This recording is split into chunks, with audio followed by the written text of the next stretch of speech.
Ineffa! Yes?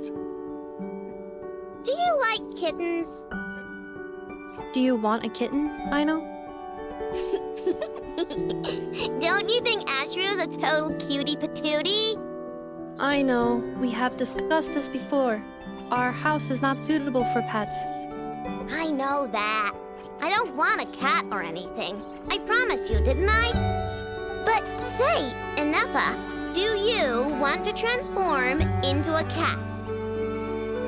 What? Ineffa's gonna become a cat? Traveler? Paimon? Are you here to play? Gotta say, your timing is perfect. Do you like snacks? I've got snacks. You can have some. Paimon loves snacks, but maybe she shouldn't. What? Hey! When did you get a snack intake calculation module installed? Oh, good thing Paimon ate before coming here. Otherwise, she wouldn't be able to say no. Well, you've got no work to do now, so I guess it's rest time.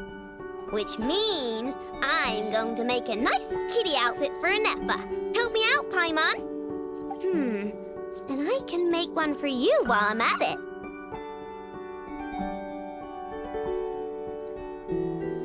Don't agree on Paimon's behalf. Well, oh, unless it looks good, then Paimon thinks that wouldn't be so bad.